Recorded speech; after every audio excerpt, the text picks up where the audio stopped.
Hey guys, it's Vampire Mike from SegaCityUniverse.com and GravesideEntertainment.com, and this is going to be just a quick, goofy pickups video. Before I start though, I wanted to give a big shout out to two really great YouTubers that have mentioned me in their videos, and I always enjoy their stuff. Jordan Valetic, I'm going to put his name down in the description. He is from the UK, I believe, and he's very funny and he's good with editing, so his videos are really cool.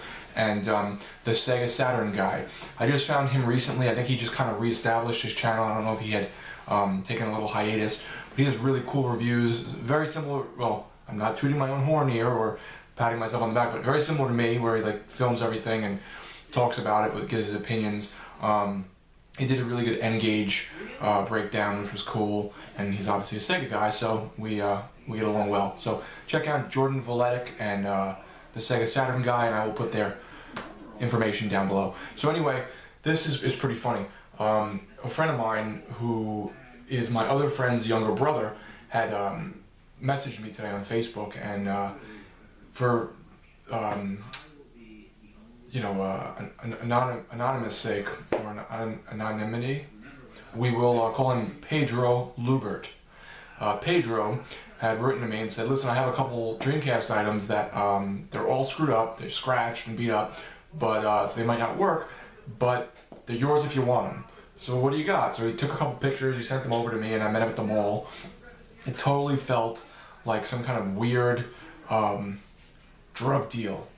Not that I know what that feels like, but I would imagine if you were going to a mall to get drugs, it would probably feel like this.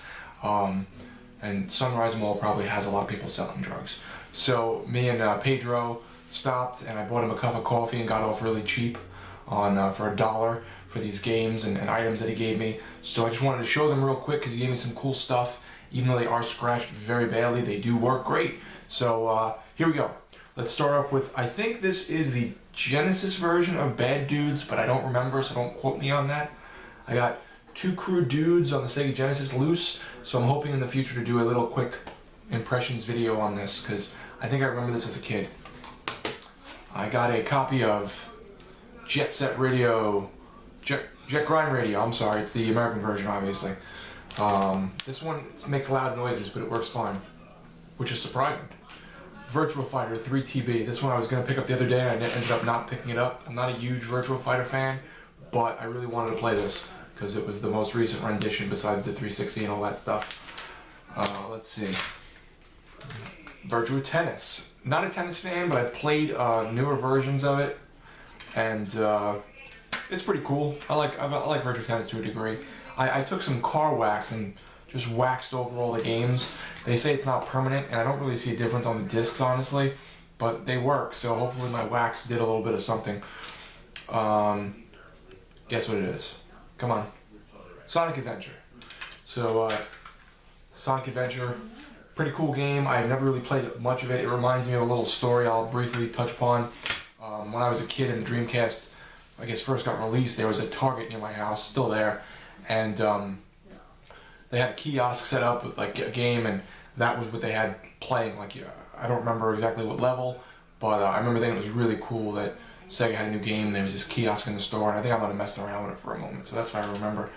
A case for Marvel vs. Capcom Clash of Superheroes No Game.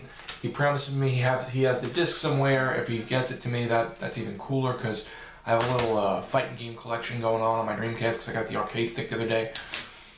A half a Shenmue case with disc 2, which is in good shape. A couple light scratches, but I already have a copy of Shenmue. I'm just going to hold on to this for whatever. I can't get rid of it because A, he gave me it. Thank you, Pedro, and I love Shenmue too much to throw this out, so I'll hold on to that. And a pretty decent condition, just booklet and box for Grandia 2, which I wanted. So hopefully I pick up the game someday, and if it's loose, I have a box now. And it's, I guess, only one disc, so really, it looks like two actually. I don't know. Either way, that's cool. Thank you. And finally, he gave me this, and I took some alcohol to it, and I opened it up a little bit and cleaned it out. I didn't open this up, but he gave me a green VMU, which works perfectly. I just wiped it out and took the batteries out so that they didn't, leak it after 10 years or whatever of inactivity. And a blue Dreamcast controller works like a charm. So, Pedro, thank you very much. It was fun meeting you in the mall to exchange goods. And thank you for thinking of me. Much love. And again, please check out Jordan Voletic and the Sega Saturn guy if you get a moment. I didn't shave again. I look kind of homeless. This is why I get free stuff in the mall from people and collect cans. So thanks guys for watching. It's Vampire Mike from SegaCityUniverse.com and GravesideEntertainment.com, and I hope to maybe midweek or over the weekend or next weekend to get some more videos up. I have a little list going of what I want to show. Some of them haven't arrived, some of them have, but I got some cool stuff. So that's it. Be good guys. Hope all's well.